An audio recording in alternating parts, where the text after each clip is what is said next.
Assalamualaikum warahmatullahi wabarakatuh. Dalam kesempatan kali ini, kita akan membahas tentang profesionalisasi dalam dunia pendidikan. Teman-teman, pastinya kita sedari kecil sudah memiliki cita-cita ingin menjadi guru, dokter, pilot, atau lain sebagainya. Nah, cita-cita yang kita ingin miliki tersebut dinamakan dengan profesi. Namun, apa itu profesi? Profesi merupakan suatu pekerjaan yang mempersyaratkan pendidikan tinggi bagi para pelakunya, yang dimana sesuai dengan Undang-Undang Nomor 14 Tahun 2005 pada bab 1, pasal 1 ayat 4 yang menyatakan bahwa pekerjaan atau kegiatan yang dilakukan oleh seseorang dan menjadi sumber penghasilan kehidupan yang memerlukan keahlian, kemahiran, dan kecakapan yang memenuhi standar mutu dan norma tertentu serta memerlukan pendidikan profesi. Maka dapat disimpulkan bahwa profesi merupakan suatu kegiatan seseorang yang menjadi sumber penghasilan kehidupannya dan memiliki keahlian, kemahiran tertentu, serta pendidikan yang tinggi. Namun, apa itu profesionalisasi? Menurut ahli Eric Hoyle tahun 1980, konsep profesionalisasi mencakup dari dua dimensi, yaitu peningkatan status dan peningkatan pelatihan. Maka dapat disimpulkan bahwa profesionalisasi adalah proses peningkatan status dan peningkatan pelatihan secara intensif serta membutuhkan waktu yang cukup lama. Sesuai dengan definisinya, profesionalisasi adalah suatu proses yang berlangsung secara terus-menerus karena dapat menjadi alat untuk mengembangkan dan meningkatkan diri bagi tenaga yang menjalankan suatu profesi. Dalam dunia pendidikan, pendidik dikatakan profesional jika ia memiliki sikap mental yang senantiasa mendorong dirinya mewujudkan diri sebagai guru yang profesional.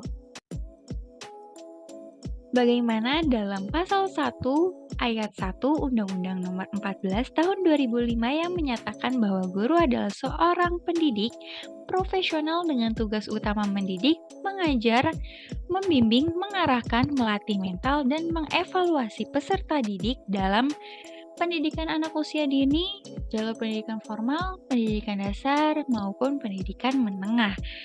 Maka disimpulkan bahwa tujuan dari profesionalisasi dalam pendidikan ialah mempertahankan komitmen guru untuk mewujudkan hak semua warga negara atas pendidikan yang berkualitas melalui pendanaan dan pengaturan negara atas sistem pendidikan dan meningkatkan kompetensi guru untuk mencapai standar yang telah ditetapkan.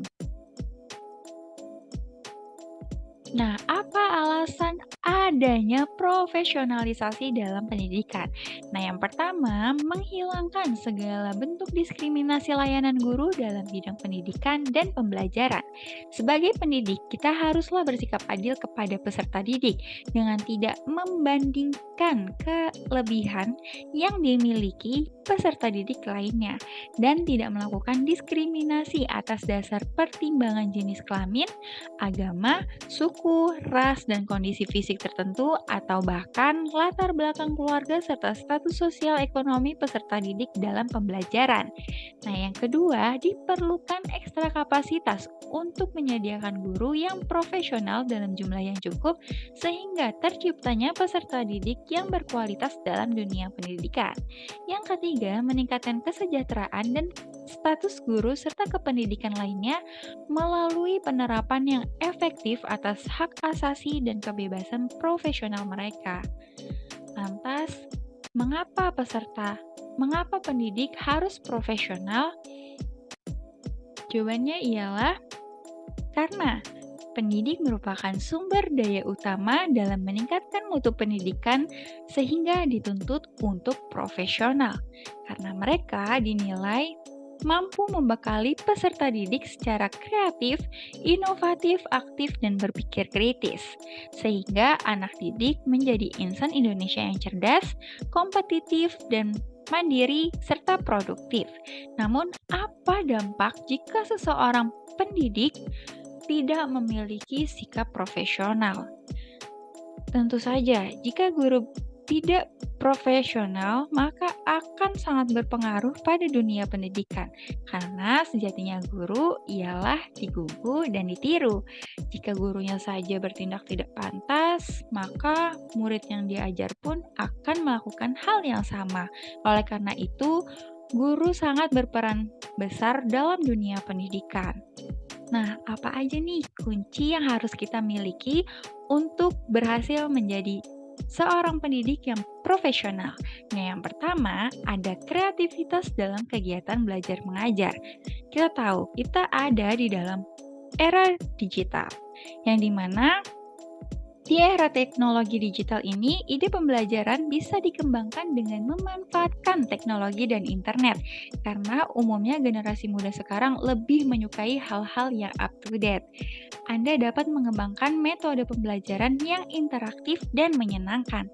Nah, yang kedua, guru sebagai inovator pembelajaran. Sebagai pendidik yang berada dalam era digital, kita haruslah memiliki kemampuan teknologi yang mendukung agar terbentuknya inovasi dan penyesuaian. Dengan adanya kreativitas yang muncul dari gagasan-gagasan baru, seorang inovator adalah orang yang berhasil memanfaatkan peluang dan merealisasikan gagasan yang ada untuk dikembangkan. Ketiga, berikan contoh-contoh yang relevan. Banyak cara yang dapat Anda gunakan untuk membuat para siswa memahami materi yang disampaikan. Salah satunya adalah dengan memberikan contoh-contoh yang berhubungan atau relevan dengan kehidupan sehari-hari. Lakukanlah riset sederhana untuk mengetahui apakah ada hal yang bisa dijadikan contoh berkaitan dengan materi yang akan disampaikan. Materi yang interaktif akan membuat siswa lebih mudah dalam mencerna materi pemasaran yang ingin disampaikan. Nah, yang keempat, terbuka akan perubahan teknologi dan informasi. Yang terakhir, dengarkan dengan baik. Menggunakan teknologi tidak hanya efektif dalam kegiatan mengajar, tetapi juga untuk lebih memudahkan para siswa dalam hal komunikasi dengan guru. Generasi saat ini sangat cepat mempelajari teknologi, maka mereka mampu mengoperasikan segala perangkat untuk menunjang kegiatannya. Demi menyeimbangkan diri dengan perkembangan pola kegiatan anak yang aktif, menggunakan teknologi, guru juga harus terus belajar dan memahami teknologi yang sifatnya dinamis.